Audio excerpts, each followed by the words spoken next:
చెప్పిండు, ధైర్యం అయితే బాగానే వచ్చింది. సభకు కొలిమి సలాములు. అందరూ అన్నీ మాట్లాడిండ్రు. కోయ కోటేశ్వరరావు అయితే కంప్లీట్గా నవలి పెట్టిండు. అయితే ఇంతమంది మాట్లాడినాక ఏదో కొత్తగా ఆలోచించాలని అనిపిస్తుంది. ఇది కొత్తది కాదు, ఈ పుస్తకానికి ముఖ చిత్రం వేసినటువంటి కందుకూరు రమేష్ బాబన్న ఇక్కడే మన మధ్యలోనే ఉన్నాడు. ఎంత బాగుందంటే సామాన్యంగా తెలంగాణ నుంచి తెలంగాణి అని మనము స్త్రీ ప్రాతినిధ్యం వహించే తెలంగాణి ముఖ చిత్రం చాలా అద్భుతంగా ఉంది. వారికి వేదిక నుంచి కొలిమి సలాములు. ఇక సుభద్రక్క గురించి, సుభద్రక్క సాహిత్యం గురించి కేవలం కవితలు మాత్రమే సరిపోవు. ఆమె కథలు తెలుసు, ఆమె అనువాదాలు తెలుసు, ఆమె రాస్తున్నటువంటి టేకు లక్ష్మి గురించి మాత్రమే కాకుండా అది ఏది రాసినా ఒక మంచి సందర్భం ఉండి ఉన్న కవితలే, ఉండి ఉన్న సాహిత్యమే ఉంది. టేకు లక్ష్మి సాహిత్యం ఒకవైపు బుక్ ఫేర్ జరుగుతుంది, తెలంగాణ బుక్ ఫేర్ జరుగుతుంది. అందరూ అది అమృతోత్సవాల నిశలు, తర్వాత ఇంకా చాలా అది ప్రపంచ మహాసభలు జరుగుతున్న అవి ఒక సందర్భం. అవి అంటే ఏంటివంటే సన్మానాలు, శాలువలు, షీల్డులు అవన్నీ పుచ్చుకుంటున్న సందర్భంలో ఈ అక్క మాత్రం టేకు లక్ష్మి గురించి పౌడర్ డబ్బాలే, కాటిక డబ్బాలే అమ్ముకుంటున్న, నెత్తి మీద తట్ట పెట్టుకొని పూసల తట్టను అమ్ముకుంటున్నటువంటి టేకు లక్ష్మి పైన అత్యాచారం చేసినటువంటి ఉదంతాన్ని చక్కగా వేదిక మీద చదవడమే కాకుండా ఈరోజు ఈ పుస్తకంలో రికార్డ్ అయింది. ఈ అత్యాచారాల గురించి నిన్నను మనను ఏదో ఒక జూమ్ మీటింగ్ కూడా జరిగింది. అందులో చిన్నపిల్లల 5 నెలల చిన్నపిల్లల మీద కూడా అత్యాచారం జరుగుతున్నటువంటి సందర్భం. ఇది చాలా బాధాకరమైనటువంటి విషయం. తర్వాత అక్క కళాకారుల గురించి మాట్లాడుతుంది. మేకప్ పూసుకున్నప్పుడు వాళ్ళు రాజులు, మేకప్ తీసిన తర్వాత మామూలు మళ్ళీ చిందులు వేయని కళాకారుల గురించి మాట్లాడుతుంది. అందులో చిందు ఎల్లమ్మల గురించి, చిందు కళాకారుణీల గురించి మాట్లాడుతుంది. అట్లా రాయకమాన్యం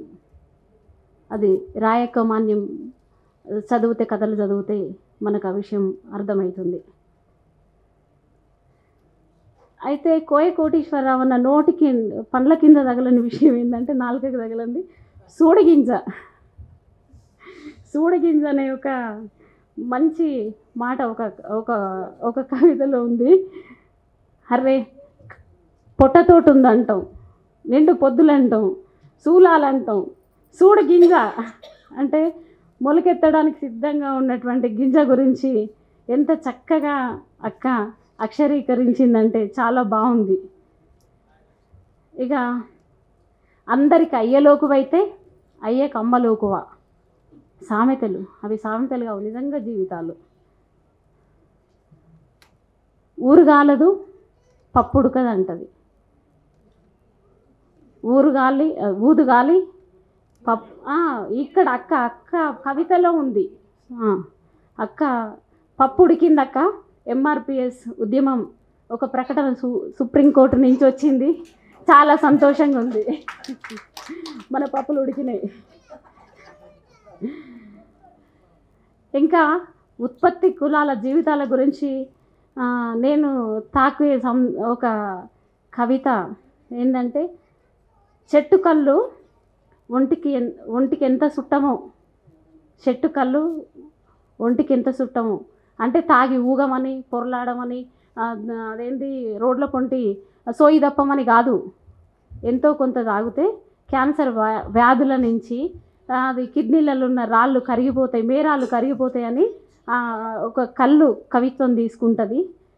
అది అక్కడ ఆ కళ్ళు ఔషధం అని చెప్తుంది ఒక కవితలో. అయితే ఈ కళ్ళు గురించి చెప్పిన తర్వాత నేను ఊరుకుండలేను కదా, దానికి సంబంధించిన పనిముట్లు, గీసకత్తులు, గీసకత్తులు, చేతి వృత్తుల శ్రమను నేను అందులో చూసిన. షాదీ ముబారక్, కళ్యాణ లక్ష్మిలో వద్దంటుంది, చదువు కావాలంటుంది.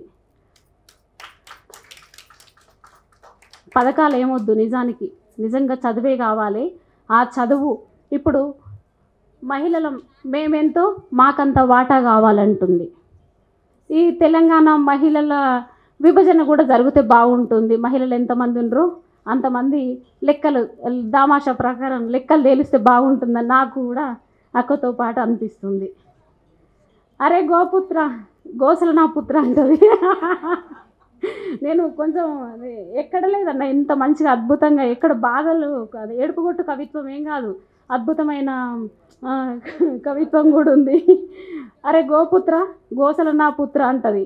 ఈ గోపుత్రులు ఏం చేసిర్రు, అక్షంతలు 10 రోజులు వంచి వాళ్ళు 8 మంది ఎమ్మెల్యేలు అయినటువంటి సందర్భం. ఇక 10 రోజులే కాకుండా 3 నెలలు 4 నెలలు ఏడాది పాటు వంచితే మొత్తం బీజేపీ మన రాష్ట్రాన్ని ఏలేటువంటి ఒక ప్రమాదం ఉంది. దాన్ని కథ రూపంలో అక్క తెలియజేయాలని కోరుకుంటున్నా.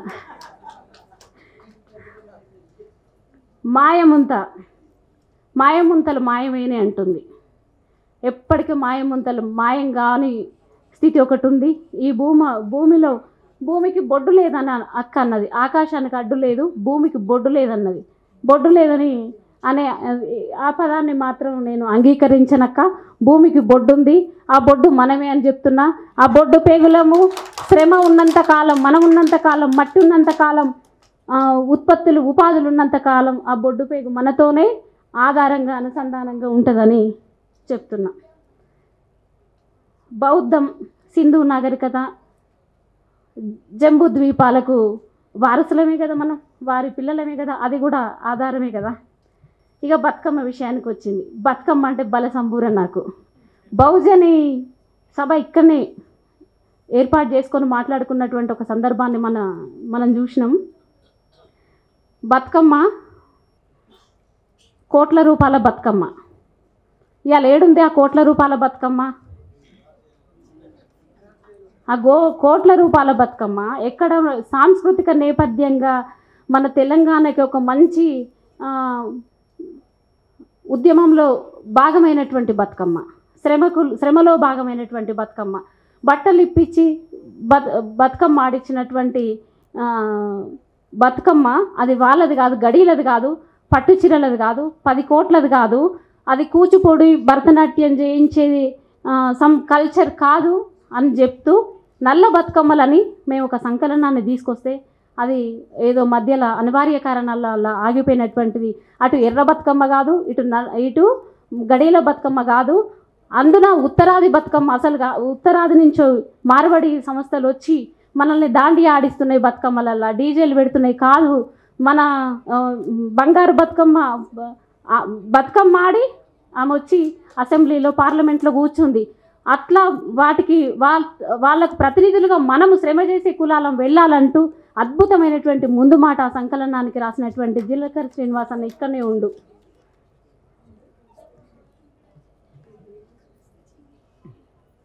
అయితే పులికొండ సుబ్బాచారన్న సుభద్రక్కన్న ఒక మాట అన్నాడు. ముందు మాటల శివంగి అన్నది, నయ్యం సింహం అనలేదు, శివంగి అన్నాడు. తెలంగాణలాగా కాకుండా శివంగి, అదే శివంగి అని అతను పిలుస్తున్నాడు. నడుకుర్తి రత్నజ స్వరూపారాణి మేడం ఇక్కడికి వచ్చిరా? రాలేదేమో, అయ్యో చనిపోయిందా? వారికి అక్షరాల ఈ సభ నుంచి వాళ్ళు. అయితే ఈమె ఏమని రాసిందంటే సుభద్రకాళి అని రాసింది. నిజమే,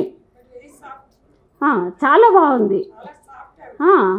సుభద్రకాళి లేదు, సుభద్రకాళి. కాళి అనే పదంలో తప్పు లేదు.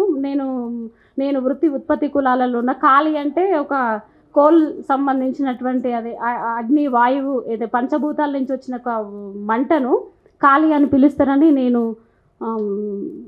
విన్నాను.